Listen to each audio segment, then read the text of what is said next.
Okay.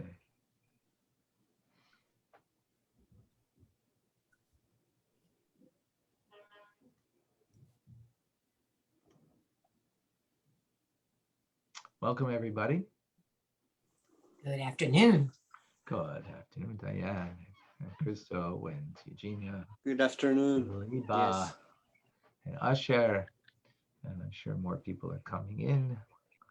Okay, let us share the screen and let us begin.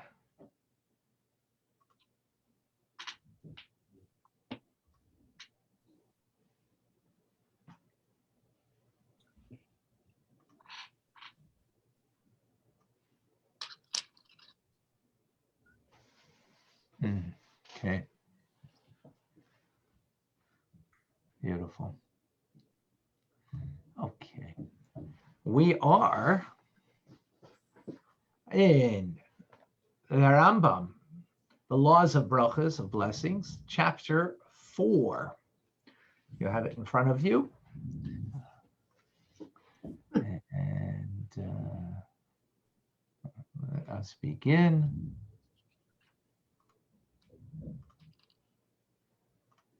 Okay, Batya and Davida, thank you for joining. Batya, you can let people in.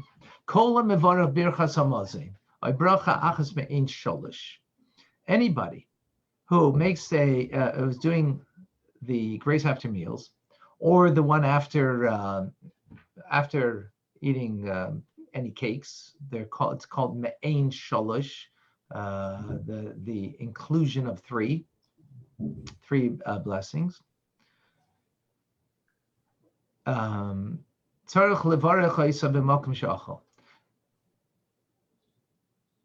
second. Yeah. That was yesterday's, right? Yeah, we're on chapter 10, I thought. Yes. I'm sorry. Give me a minute. That was Thursday. I'm looking at it. Oh my gosh. I thought that. Okay. Here we are. Okay. My apologies. Okay, Rambam, the laws of brachas, chapter 7. Continue with blessings. Minhagas Rabbis Nagu Chachmei Yisrael beSeuda b'Kulam Derech Eretz. So the sages, they had many customs at meals, and Elohen, these are some of the things that are included. Now, just to be forewarned, these are not, it's not like pure halacha. So many of these things are not part of the halacha today. Remember, the Rambam was written 850 years ago. And so when it comes to something like tefillin or the blessing of the, grace after meals, it's a biblical law. So certain things of that, of course, nothing changes. There might be difference of opinions, how you understand it this way or that way, and so on. That can be. But here we're talking about customs that are centered around the meal time.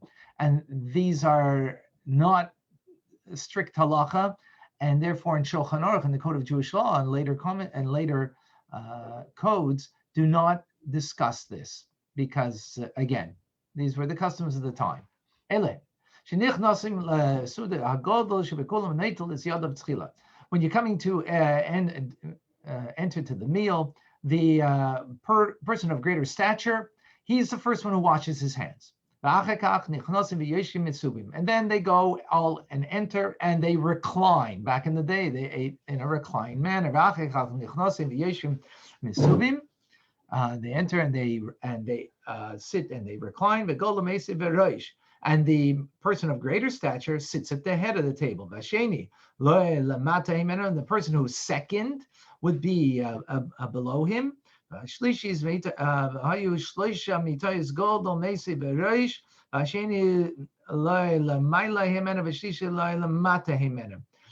if there were three, in other words, if this is two people who are sitting together, if there are three people, so then you have the in the middle would be the greater person of stature, then the one above him would be the next person of stature, and then the one below would be of third prominence, would be reclining below the person.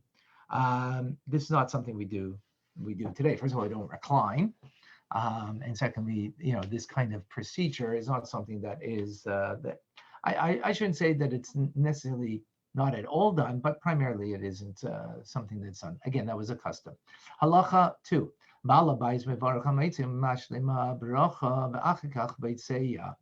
So the host, he is the one who makes the hamotzi and finishes the blessing, and only after finishing the blessing does he break bread. And the guest, he should be the one who leads the grace after meals, because that way he gets to bless the host. What if they were all hosts? It's all members of the same household, right? So then the greater of them, he's the one who breaks bread. And he's the one who leads them in the grace after meals. Halacha 3. The person who's breaking bread is not permitted to break bread until the salt is brought. Or liftan. Liftan is some kind of relishes that were used. Lafisha kol echad ve'echad. In other words, before every individual, not just before the one who's breaking bread, but the other people also. Right, that way they can fulfill the mitzvah immediately.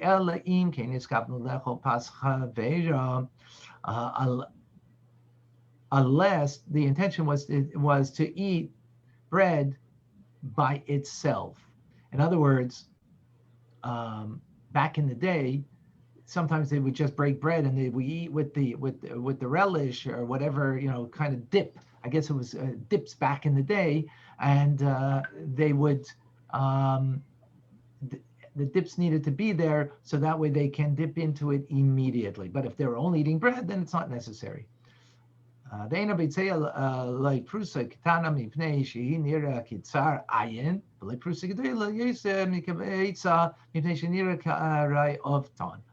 So when you're breaking bread and you're giving to the people sitting at the table, don't give too small of a piece that looks like you kind of are holding back, and you have a small small eye, so to speak, right?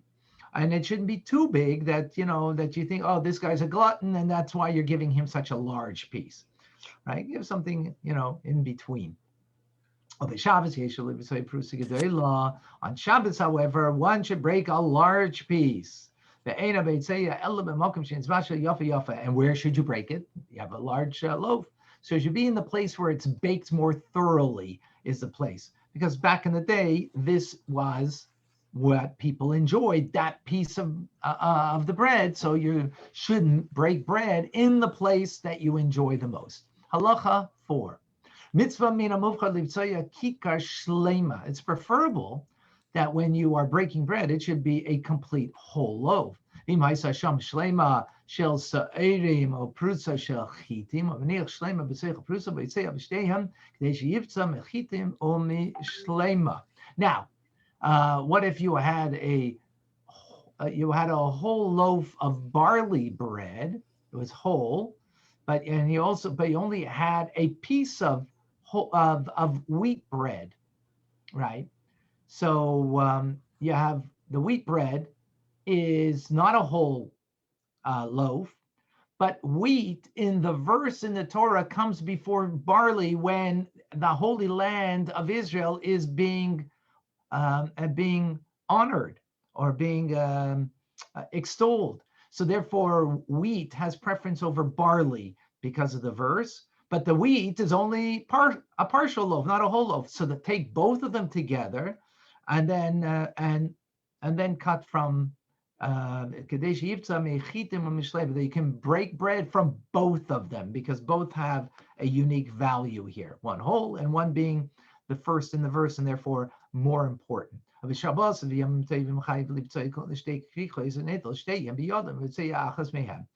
what we spoke about till now was about during the weekday, but on Shabbos and on Yom Tov, we're obligated to break bread on 2 loaves, 2 complete loaves. Therefore, both of them should be taken in your hand, and the blessing for is made on them, and then break one of them open. Halacha, hey, habitzeya noisim prusa lifnei kol echad ve'echad. Person who breaks the bread, he should take a piece of bread and give to every individual. And the latter should pick it up, the piece of bread. And the one who's breaking bread, you don't give it directly into the hand of the person, unless that person was a mourner. The simple idea is that, we don't provide the sustenance to an individual. God does. So don't give it into their hand. First, that God is the one who's providing the sustenance. We place it before them, right? Avol, we do. That's someone who's a mourner, because the mourner doesn't have of their own. They're kind of in the fact that they have a loss. So therefore we put it in their hand.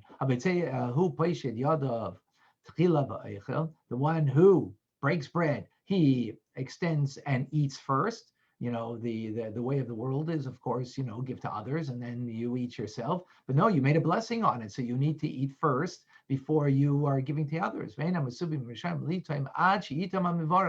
those who are together at this gathering at the meal table, they're not allowed to taste until the one who makes the blessing first tastes from the bread. And the one who breaks bread is not permitted to take a taste from the food until everybody at the table answered Amen, or at least, the majority of people who are sitting at the table have and responded Amen. Now, if you're sitting at the table and you have your teacher there, maybe he's not your teacher, but he is a greater Torah scholar than you are, but Chachma. So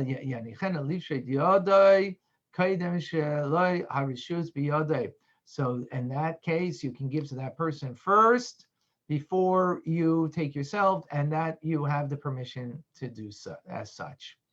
Halacha 6. Two people who are eating from the same dish, sitting at the same table, and they're eating from the same dish. So two people should wait for each other when they're eating from the same dish. In other words, don't one start and the other then come in to eat because you're eating from the same dish. You need to eat at the same time. But if there are three people eating from the same dish, it's not necessary to wait. If two people have finished to eat, the third should also cease. If only one of them have finished, not two, there's three people, the two may continue. They can continue until they they complete, and they don't need to stop eating. You should not talk, the Rambam says, in the middle of the meal, because that might bring you to a sakana, to a danger, because you have food in your mouth. As our mothers always told us, don't eat when your mouth is full. So the Rambam said, shouldn't even talk when, don't talk when your mouth is full, right? Don't talk when your mouth is full. So this is what the Rambam is saying over here, because it could be dangerous.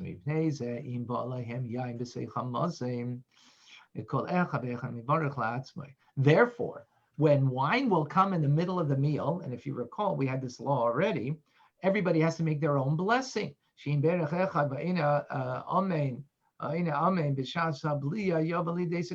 a person, if one person was going to make the B'rei Pri Hagafen and everybody else was going to answer Amen in the middle of the meal, right? Because wine has a uniqueness to it. You have to make a blessing to it in the middle of the meal, even though you made a motzi, because of the special uniqueness and value to wine.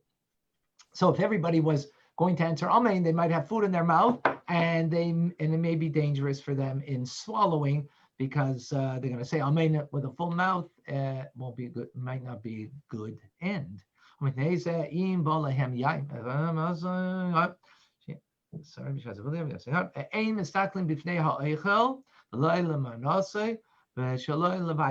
not look at another person while they're eating. It's not nice.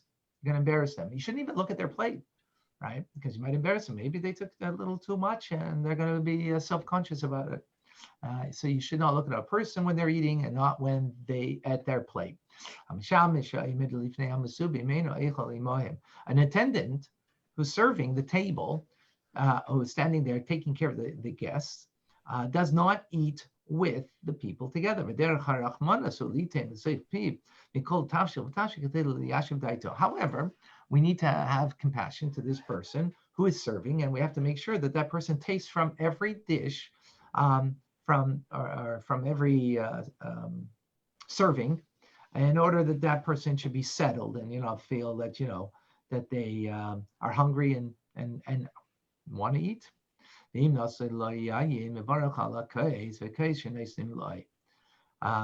If he was given wine, and by the way, this is speaking about a Jewish person who is serving at the table, right? As we see from this halacha over here, because if you give this person wine, he has to make a blessing on his own.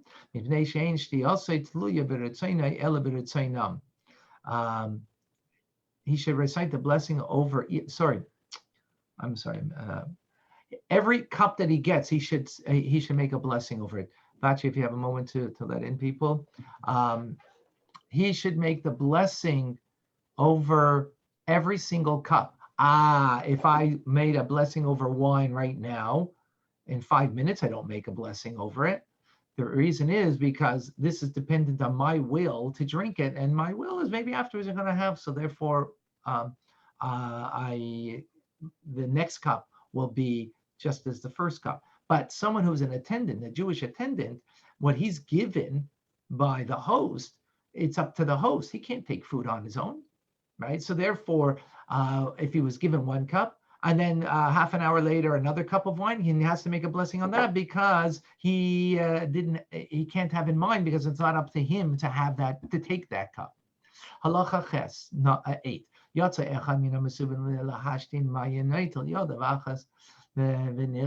A person who goes out from the assembly of people that are there gathered to eat together, to use the facilities, to urinate, needs to wash only one hand before he continues and comes back to eat with the assembly.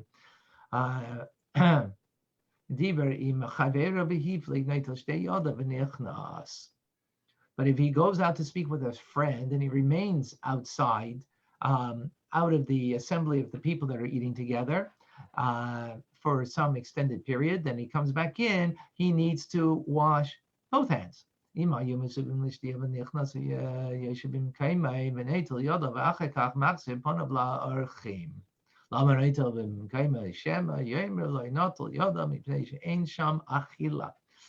if this group of people were sitting and drinking, and he enters and sits in his place, washes his hands with his back turned, and then turn his face to the guests. Why?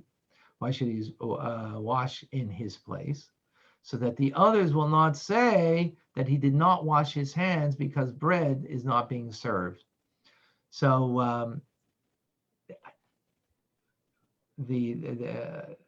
I have to look further into that particular halacha of some of the details over there, but we'll leave it for now. Halacha 9. Raw meat should not be placed on bread. Likewise, bread should not be used as a support for a plate. It's not honorable. You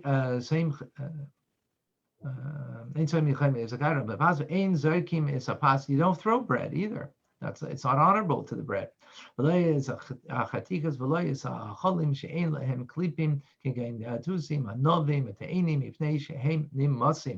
similarly, when it comes to pieces of meat or fish or other foods that don't have shells, like berries or grapes and figs, we shouldn't throw them either, because they will become disgusting as a result of throwing it.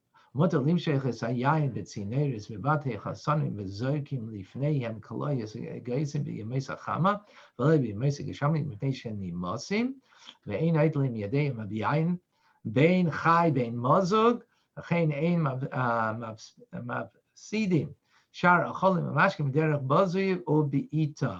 So it is permissible to cause wine to flow through pipes in the halls of a wedding.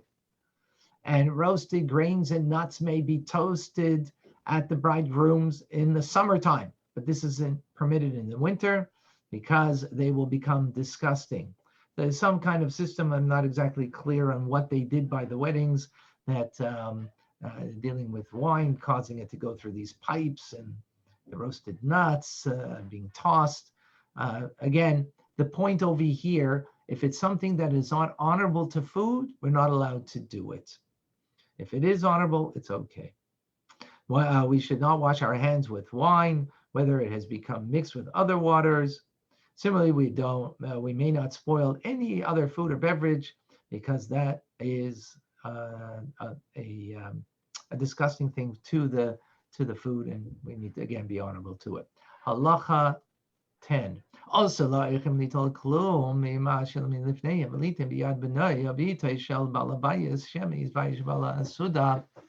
so it's forbidden for a guest to take any of the food that has been served and give it to their children, to the children of the host. Why? I think, you're doing a nice kindness, you're giving to the children of the host, right? Because the host, because the host will become embarrassed. He's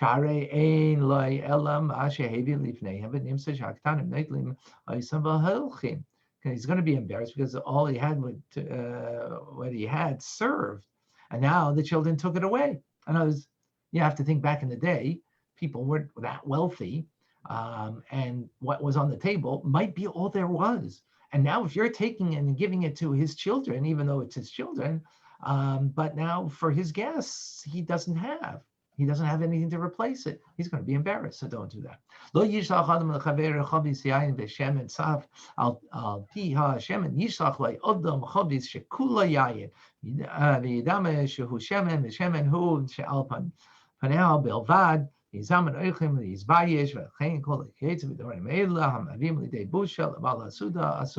So now he gives another example of something, and the general principle is over here that we have to be careful not to embarrass the host by when we send them something. So if you're sending to your friend, for example, a cask of wine that oil was floating on top of it, and that was sort of like holding the wine back in the day.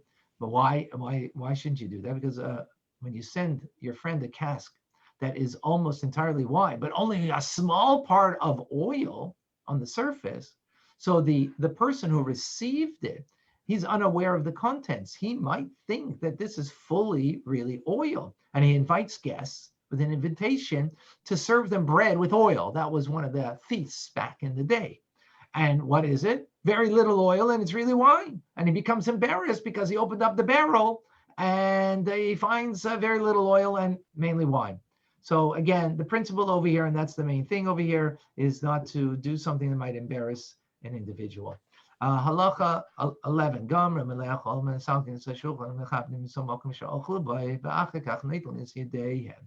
So after everyone finishes by the meal, the table should be removed, and a place where they ate should be swept.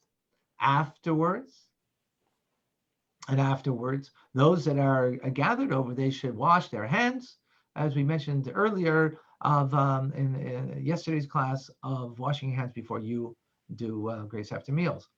Now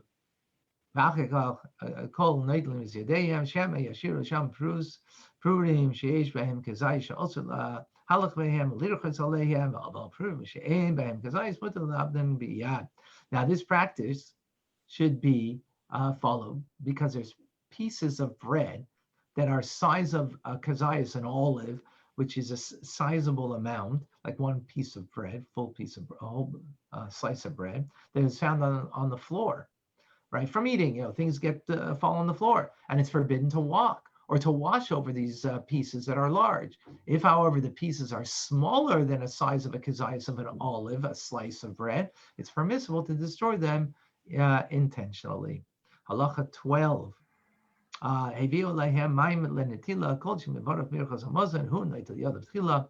you brought the mayim achronim, the afterwaters from washing your hands at the end of the meal. So just as the greater person of stature washes his hand first. So likewise, at the end of the meal, he also washes his hands first, in order that the hands of the greater person of greater stature should not be kind of disgusting from the meal. So he should be able to wash his hands first.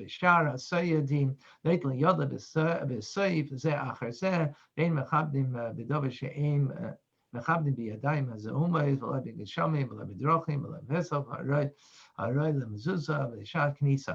So here we're talking about that you're giving the honor that, someone's got they ate and their hands are dirty. It's not like today, you have napkins at the table. Back in the day, you didn't have all these things, and therefore the person of greater stature shouldn't be dirty hands, right? So let them wash their hands first, and then the people that are lesser stature after that. That's only when you're sitting at the meal that you honor in such a way. But when it comes to other things of dirty hands, crossing the bridge and the roads that might be dirty and so on, and there is no order, so to speak, then. Halacha 13. Gomer leitol yedeim v'nigmul yedeim berachon birchas hamazon v'yaviyu as a mugmar mish birchas hamazon who mevarech al mugmar b'pulan reinim amnei. They had a very unique custom back in the day. After they finished, they washed their hands, they dried their hands, they recited grace after meals, and now they bring incense.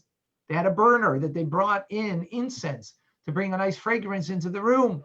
It might be smelly from the food and so on and so forth. So to create a nice fragrance, they brought in the incense. So who makes the blessing? Because you have to make a blessing over incense, because it's a nice smell that you're having pleasure from. So the one who made the blessings earlier is of greater stature, the individual greater stature makes the blessing on this, and everybody answers Amen. Halacha 14. Im hayasham yayin mivim kaisa. Machzik revi'is, yasser ala revi'is, and mivim b'sam, va'eches as a yayin b'yamina v'esam b'sam b'smeila mevarach v'birchas hamazon. So now, if you have wine, bring wine for the blessing. That and the person who's leading the blessing, he holds one hand a revi'is, a 3 ounces of a minimum of 3 ounce cup of wine in one hand, and he's holding b'saming, nice fragrance. In the other hand of spices, the wine in the right hand, something in the left hand, and he makes the blessing on this way called on the Kosher Bracha. Then he makes a blessing on the wine after he finishes the grace after meals. Then he makes a blessing on the spices.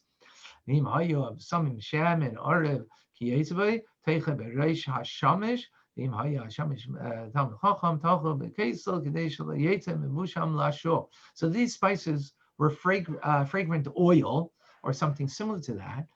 So he should spread them on the head of the people who were attendants, the people who were serving at the table afterwards. But if one of the attendants was a Torah sage, then he should spread it on the wall, and he shouldn't go out to the marketplace with perfume. It's just not appropriate a Torah sage, smelling in such a manner. The last halacha of chapter 7, 15.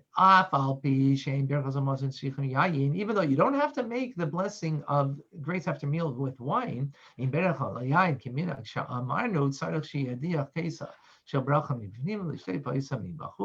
but if you are going to use a cup of wine to do the grace after meals, you have to clean the cup from the outside and from the inside.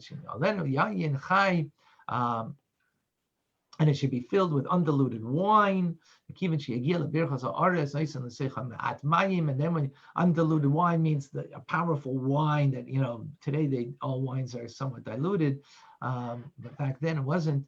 And then when you came to the blessing of Birchas Haaretz, blessing the land of Israel, you put a little water in there, that it should be a little more pleasant to drink, because it's a very powerful, like the home doses of the wine that people make. And ve'ein mesichem al kais birchas hamazon ela akol sheiskin ad shetichla birchas hamazon birchas hayayin ve'yishtu. So we should not make conversation when you are doing the grace after meals over the cup of wine until it's been finished recited, and you make the blessing over the wine afterwards, and then everybody should drink from it. Finished. Chapter 7. My dear son Label. Oh, Welcome chapter back. 8. He's back. Chapter 8. Okay, go ahead. Chapter 8, Halacha Aleph, number 1. Kol peres ilan mevarchan aleyan betchila, any fruit from a tree. So first you make a bracha before. So there's batchila and basaif. Batchila means before you eat it, and basaif means after you eat it. So batchila, before you eat it, you make Boyer Priya Eitz. You make the bracha Boyer Priya Eitz, which is for fruit of the tree, anything that comes off of a tree. Well, basaif, and afterwards you say Boyer Nefashis Rabbis Chutz Mechamesh Saminin Aksuvim Batayra. So you say Boyer Nefashis Rabbis, which is a shorter version of the after blessing after you eat something, and except for things that were from the 5 species mentioned in the Torah, Vehem, Anavim, V'rimainim, Anavim, V'rimainim, Uteinim, V'zeisim, Utmarim. The 5 species are grapes, figs, pomegranates, olives, and dates. And when it comes to those, mevarech alein basayif bracha achas me'ein shalish. You make one bracha that is a version of the 3. So it's a shorter version of Birkat Hamazon, which we include the highlights, so to speak, of the grace after meals. And when it comes to fruit from the ground or from vegetables, the bracha before is Borei Priya Adama and the Basaif, and afterwards you say Borei Nefashis Rabbis. Things that are not grown from the ground, meaning not fruits or vegetables, kigain basar, like meat, gvina, cheese, dagim, fish, beitzim. My head's not working today. I didn't sleep that much last night. Sorry. Eggs, mayim, water, chalav, milk, dvash, honey, and similar. So you make a bracha beforehand. You make the bracha shahakal near b'dvarei, and basaif afterwards you make Borei Nefashis Rabbis. You do the short Borei Nefashis Rabbis. If you're drinking water and it's not because you're thirsty, so then ein ton bracha lo l'fanav l'acharav. You don't make a bracha before and after. It's a simple idea that when we drink or when we eat, we're doing it to benefit from it and we're enjoying it, etc. And if you're not doing it for enjoyment, as we're going to see in other halachas as well, we do not make a blessing before and after. Halacha base number 2. If you squeeze a fruit and you get juice, you squeeze an orange, let's say, or something else, and you get juice out of it. So on fruit juice, you make a shahakal. And afterwards Borei Nefashis. Chutz me'anavim v'azeisim, except for when it comes to olives and when it comes to grapes. Shala yayin, because what happens from grapes? Grapes is wine. So yayin mevarech Borei Priya Gafen, a special blessing for wine called Borei Priya Gafen. L'basayif bracha achas min shalish, and at the end you make the longer after blessing, not grace after meals, but the bracha, the one bracha that's a version of 3. Va'al sheben, and on oil, batchila at the beginning he makes a mevarech Borei Priya Eitz. He makes a bracha Borei Priya Eitz. V'medvar murim. When is this talking about? Shaya chayshesh v'grainai v'shasa min hashemen oy me'ashlakes v'geitzaben she'nena b'shtiyasai. So when is that talking about? When does it apply? When he has a sore throat, when he feels his throat, so he has a sore throat, and he drinks oil together with other things. So shlakes is liquid that came from vegetables that were being cooked. Shlakis is cooked vegetables. So he's enjoying the drink, meaning he's drinking it for an enjoyment purpose. It's soothing his throat. But if he's just drinking oil alone, he didn't have a sore throat. There's no real idea of drinking it. So therefore he's not enjoying it, etc. Halacha Gimel number 3. So fruits and vegetables, that the regular way to eat it is that you eat it raw, right? Not in bishlan. So now if you go ahead and you cook it, or shlakan, or you boiled it, so if you're not eating it the regular way, meaning you cooked it or boiled it, so then you make a shakal on it and you make a burn nefashis at the end afterwards. But vegetables that you boil, kruv, for example, cabbage, velefes, turnips, if he ate it raw,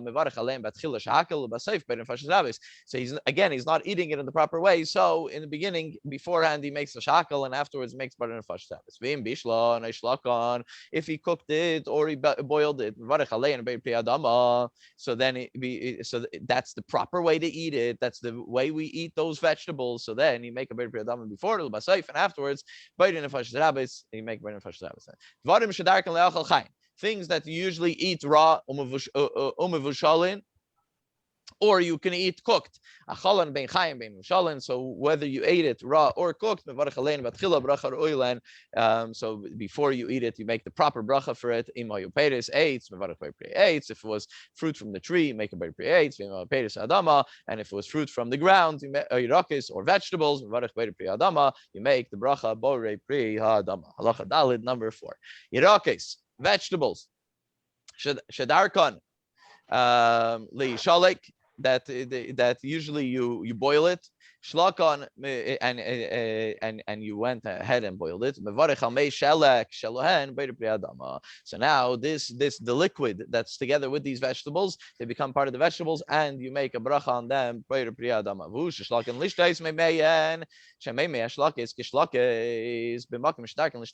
So this is if you had in mind that that's what you were trying to do. You were dafka putting the vegetables. You were specifically putting the vegetables in order to get this broth, right? And that's the way it's done. And if you did it the way it's done, so then it becomes part of the vegetable. And you make a beir pri adama. Dvash tmarim. This is honey that comes from dates. So this is it comes from a tree, but it's not so that you make a shakal on.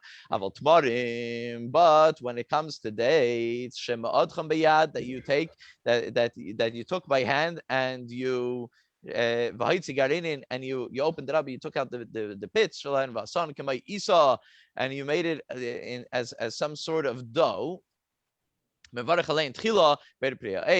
a butter priya eitz before you eat it, and afterwards you make a bracha, one of 3, the longer bracha, not that's similar to grace after meats. Halacha hey number 5. Hakonim amasukim, sugar cane. Okay, sweet canes, sweet sticks. That you soak it, and then you boil the liquid until it crystallizes, and it looks like salt. It's not salt, but it looks like salt. That's the description of your sugar there. The Goinim, from the period of the Goinim, they said they should make a beir pri adama, and some of them say beir pri eitz, some of them say they should make a beir pri eitz. Amru, and similar, they said that anybody who takes the actual sugar cane and sucks on it, you make a beir pri adama. The Rambam says, I say she'ein zeh pri. It's not a fruit. Sugar is shakel.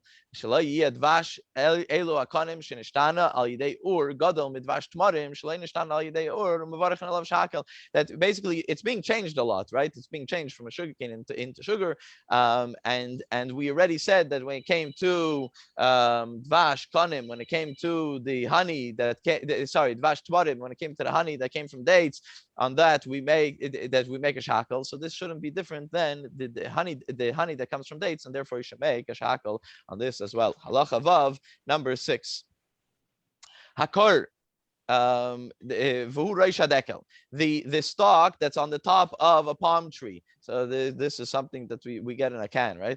Hearts of palm. Shukmai eitz lavan. It's like it's a wood, but it's a white wood. You make a bracha shakel on it. Kafras,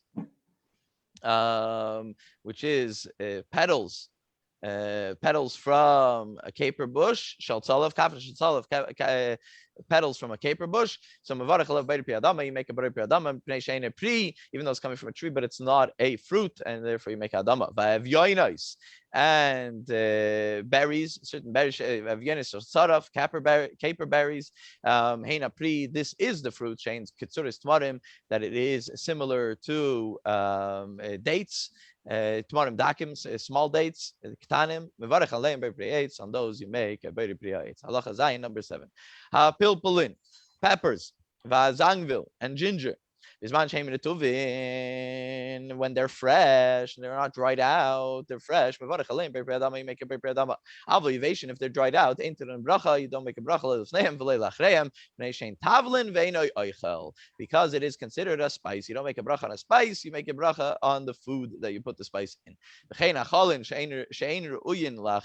And similarly, food that's not proper to eat, and drink that's not fit to drink, it's not fit to eat, so then you don't make a bracha before or after. Halacha ches, number 8. Hapas sheipsha. Bread that became moldy, and wine that also became it became something because it became old, so something happened to the wine, it's not proper. And food that is now spoiled, and fruit that fell off the tree that weren't ready yet, and sheichar is beer, chaimetz is vinegar, goivai and locust, melach and salt, kmein, pitria is truffles and mushrooms. Kulon mevarich tchila shakel. On all of these, you make a shakel. Anything that you make a shakel on, so at the end you make a berin nefashis. Anything that needs a bracha afterwards, you need to make a bracha beforehand. Halacha test number 9. Shmarim. Shmarim is the sediment of the wine.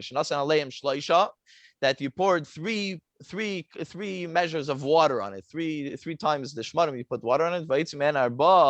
And then there was 4. Meaning you put in 3, but it came out with 4. So then because this is a diluted wine. It's wine. It's a diluted wine. But if you poured in 3 cups of water, let's say, and you got out less than 4 cups of water, even though it does have a taste of wine, you make shakel because it's more than 3 parts water.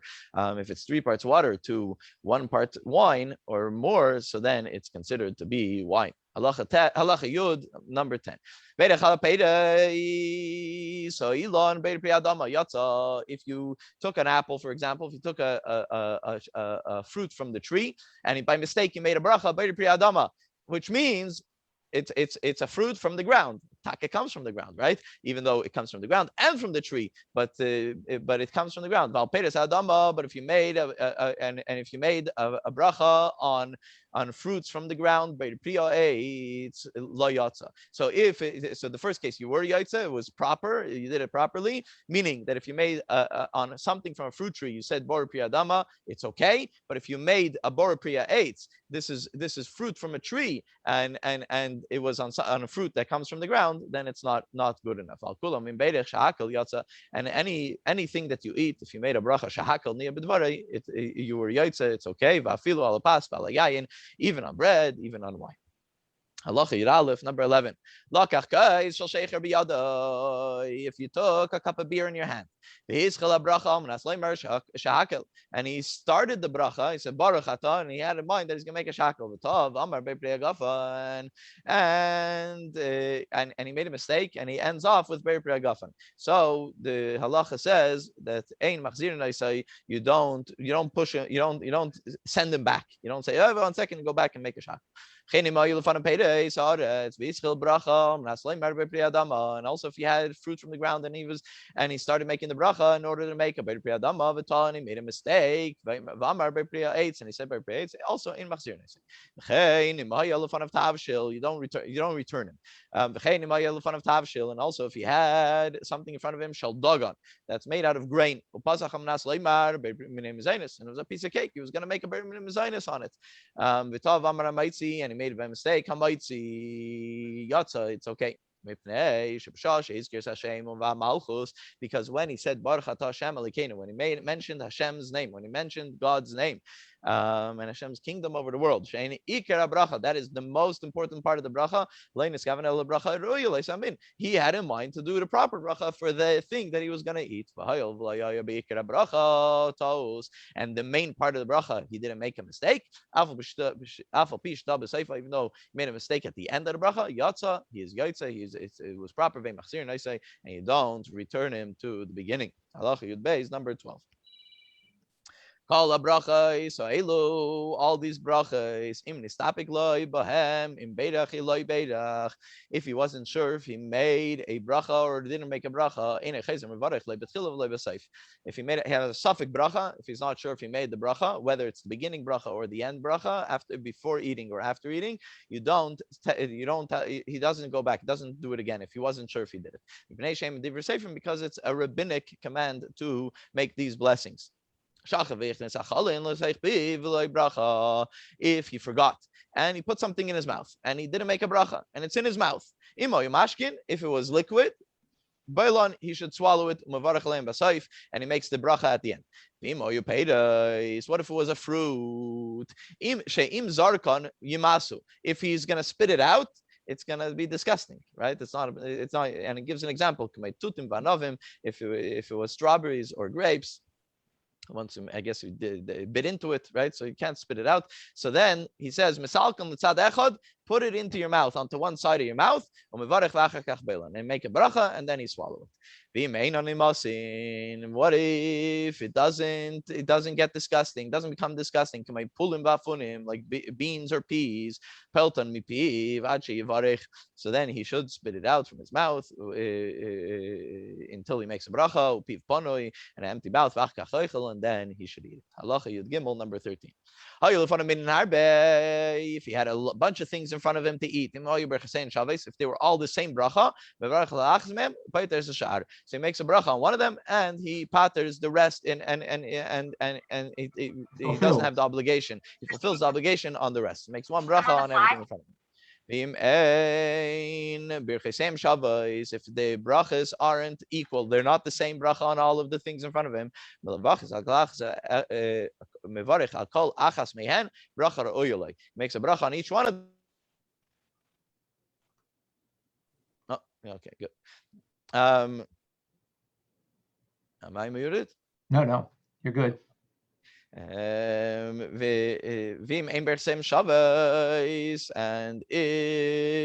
it wasn't the same bracha, you make a bracha on each one, the proper bracha for that.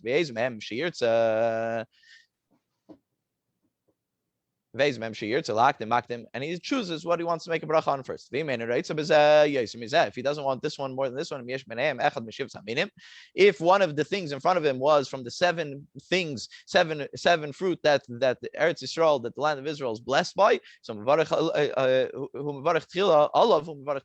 a bracha on that first. And then there's also the verse in the Torah that talks about the 7 kinds in Eretz Yisrael, and each one, so whichever one is mentioned first in the pasuk, you should make a bracha on that first. That says in the pasuk, it says in the verse, Eretz chita, usaira, v'gefen, te'ena, v'rimain, in that order. Eretz is shemen and dvash. So they're mentioned in the pasuk first, wheat, barley, grapes, te'ena. Scroll down. I'll have the translation there. Figs, pomegranates, and then olives, and oil, and honey, right? And then and honey is referring to date honey. So dvash tmarim is referring to date honey. But tmarim, dates are dates. The procedure is that the dates are before anovim, before grapes. Shatmarim sheini le'eretz, v'anovim shlishi le'eretz, because it's quite connected to the word eretz. So which one in the verse, the land, right? So whichever one's closer, that goes before. Halacha Yudalid, halacha number 14. Bracha achas she'imein shalosh shel chamesh taminin shel peres v'shel yayin yishel minei dagan. That this bracha, this one bracha that includes 3 brachas in it, that it's a me'ain, it's a shortened version of the 3 blessings of Birchas Hamazon, of grace after meals. So we recite this bracha on the 5 grains. If we eat like cake or something like that, right? Not grains that you wash for, that you make a motzi, right? So it's a grain that you made a cake out of, so to speak. or peiros shel yayin shim shel mini adagan, or if it's fruit or yayin, wine, shel mini adagan, and over grain products. Elo shal peiros v'omer, but there's a little different version depending on what you ate. So if you had fruit, you say alo eitz val priya eitz. You say that it's on the tree and the fruit of the tree. You mentioned that in that blessing after you eat. And if it's wine, so then you say ala gefen val priya gefen. And you end off b'shtein ala oretz val peiros, and you end off with both of them ala oretz val peiros, on the land and the fruit. If it was in the land of Israel, you don't say on the land and its fruit. You say on the land and the fruit that we're in it right now. We're taking a part of it right here. And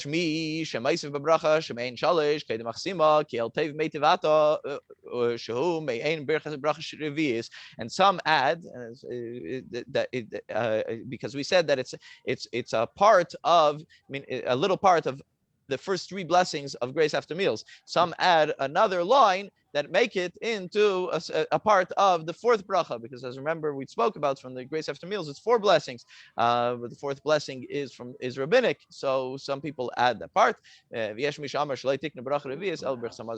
some say that this fourth bracha, the fourth blessing, is only for grace after meals and not for this me'ain, this part of it.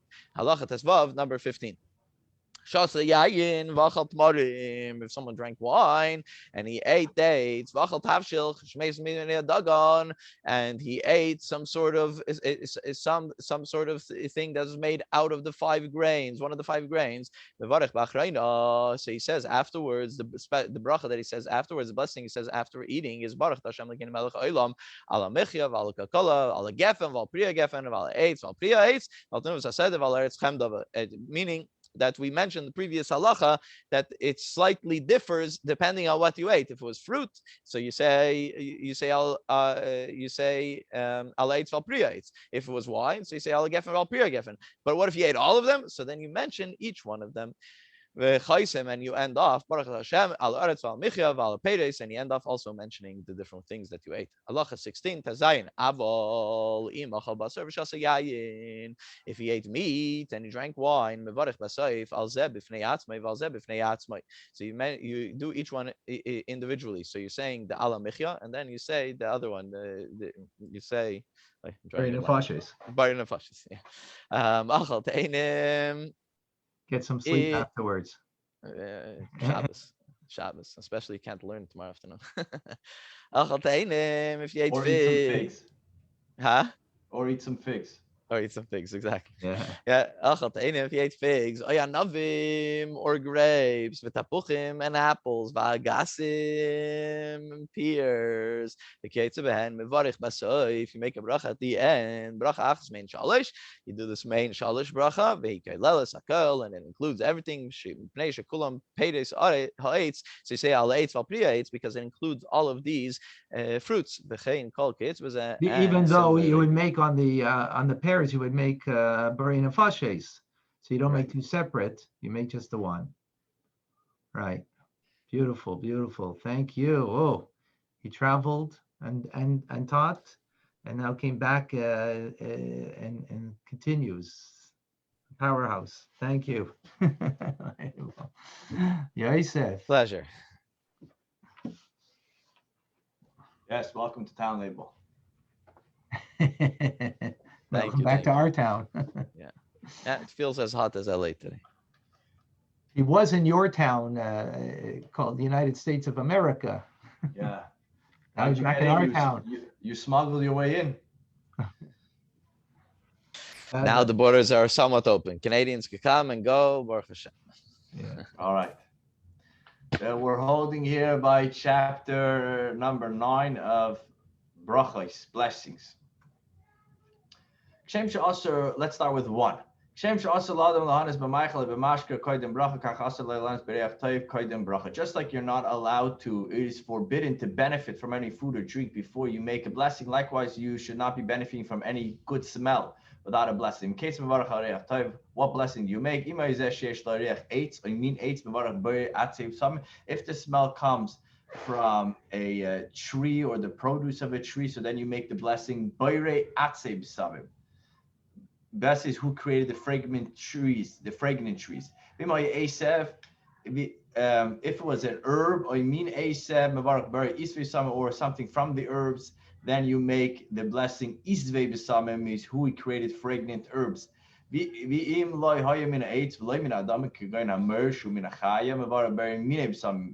it's not from the tree or from the earth, from the herbs, it's like from an animal, like a musk, for example, then you make the blessing he created various kinds of spices. If you're smelling from a fruit like an estrog, a lime, or a tapuach, an apple, that he who gave good smell into the fruits. On all of these different types, even though there are different blessings for each one of them, but if you did say then yatsa, that is good. Number 2, you should not make a blessing on incenses that smell until the smoke rises up. What blessing do you make? If it comes from a tree, then you say if it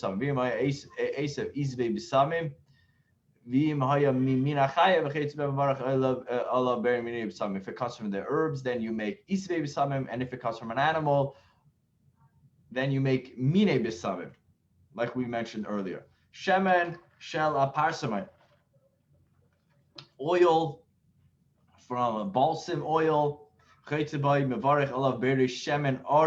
make the blessing shemen orev, meaning God who created pleasant oil. Olive oil that was pressed, and the smell, and you have a pleasant fragrance from it. There you make the blessing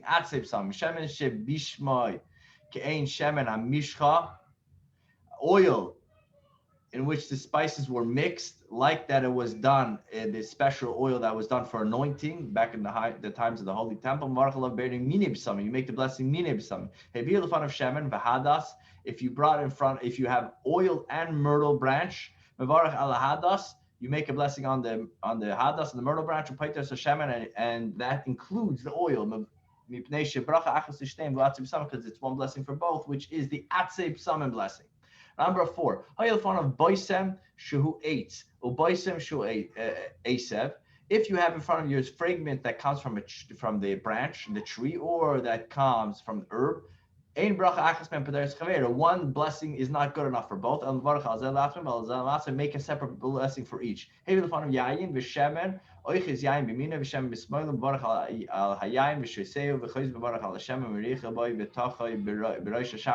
you have wine and you have a good smelling perfume, hold the wine in the right hand, make a blessing, drink it, hold the great oil and smell on the left hand, and then put it on the head of your attendants and smell it from there, make a blessing on that.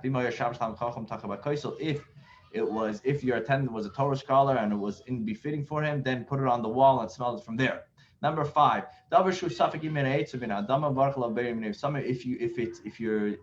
if you have a doubt whether it's coming from the tree, whether this oil, this spice comes from a tree or comes from the ground, make a mina b'samim, because that can include all of them.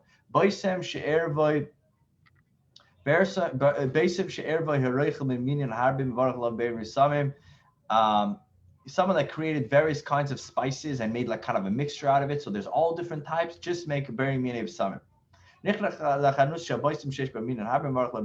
Likewise, if you went into a store that has many different types of great smells, a perfume store, so you just make mina b'samim, which includes all of them. If you sat there all day, whether because you sell it or because you're there all day buying them, you should make one blessing at the beginning of the day, and that will include the entire day. If you leave and you come back, and you leave, you come back, make a blessing each time you enter. Number 6,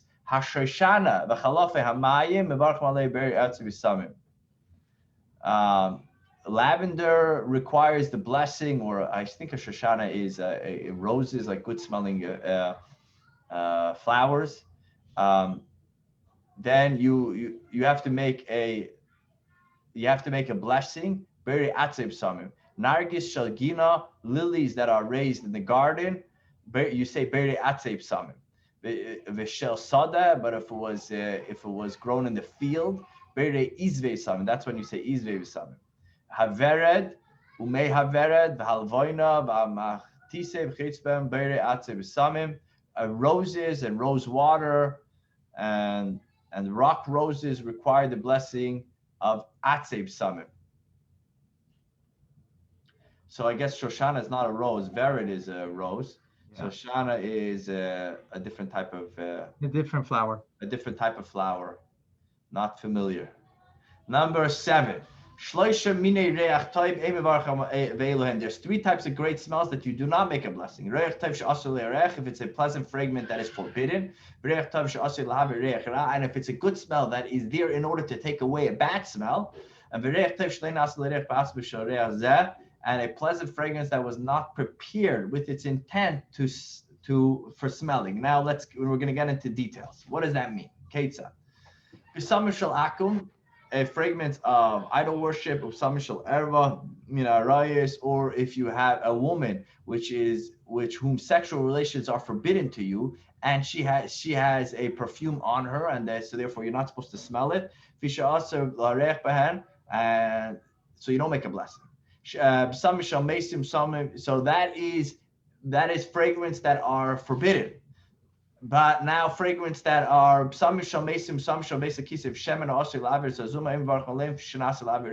we're gonna, what about special fragrances that are put there next to dead people, or for the bathroom, or it's there in order to take away your sweat? These you don't make, like a deodorant, you don't make a blessing on it because it's only there to take away the bad smell.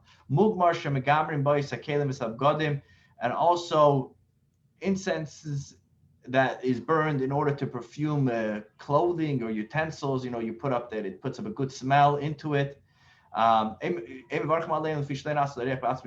don't make a blessing because you're not supposed to smell that. It's only there in order to change the smell of the clothing or of the utensils. Also, if you smell a clothing that has a perfume on it, you also don't make a blessing.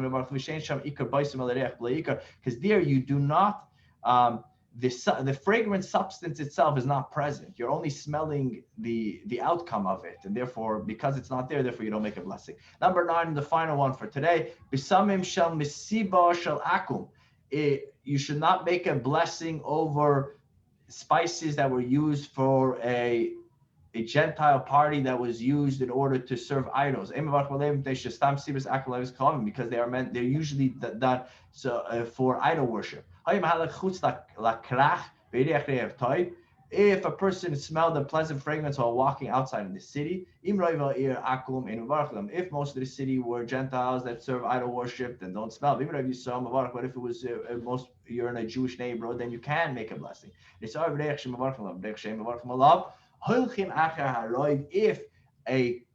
a fragrance that you are supposed to make a blessing was put together with fragrance that you're not supposed to make a blessing. So what do? So we go after the majority. If the majority is something that should make a blessing, you do make a blessing. And if it's not, then you do not. And with that, we conclude the final chapter of today. Wishing you all a Shabbat Shalom from Los Angeles. Thank you, Yosef. Thank you very much. Folks, here in Montreal tomorrow, we're going to do Rambam 8:30 in the morning, because we can only learn tomorrow until Chatzos Hayom, until midday, which is 1 o'clock, because Tisha B'Av on Sunday. So those who are here in Montreal can come in bright and early tomorrow morning to learn. And otherwise, you can always do that at home, print it out, or if you have the book, and you can do tomorrow's class. Sunday is a bit of a problem because we can't really learn Rambam until the fast is over. So I think it's going to be a bit of a difficulty Sunday to have a class. We will have a Tanya class, but we won't have a Rambam class on Sunday. So Shabbos and Sunday, We have to, sorry, you have to do it on your own, which will be the conclusion it's the conclusion of the laws that we're learning now. I think we're concluding. I don't know if we go into laws of bris milah, but whatever the case may be. So Rambam will continue Monday at 12:45. That will be our next Rambam class. But Tanya, we'll have it, I think at 3 o'clock, if I'm not mistaken. I think we're going to make it for 3 o'clock on Sunday. Hold on.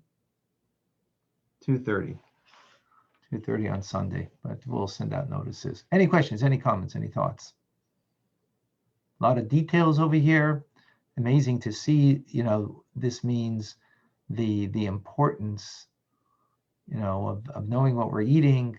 You need to be an expert in every area of life, when it comes to Jewish law, because Jewish law has, so many facets to it that we need to understand and appreciate. What are we eating? What are we doing? And so on. So it's amazing. All right.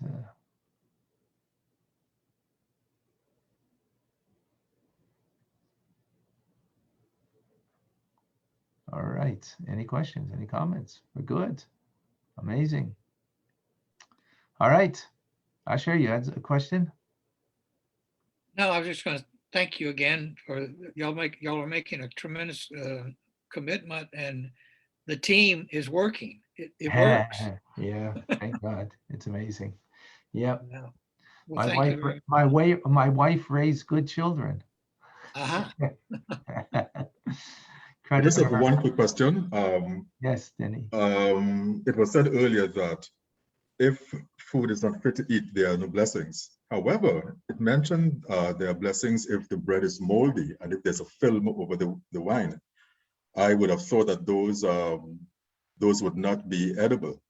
Yet there's a Yisrael Hakol over those over the wine and the moldy bread.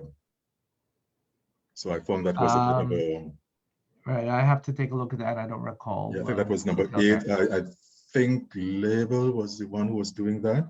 Yes. So but it clearly said if the food is not fit to eat, there are no blessings.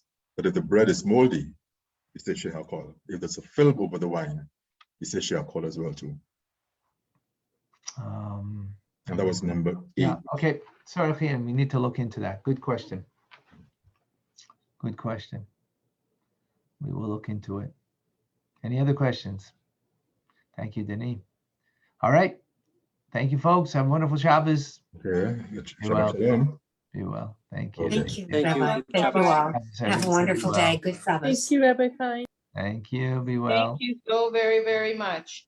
Oh, and Batya, it's her birthday. Mazel tov, Batya. Mazel tov. Mazel tov. Mazel tov. First Thank you. Year of great success and all Amen. wonderful good things. Amen. Amen. Thank you so much. Beautiful. All the Bye-bye. best. Bye. Bye. Bye.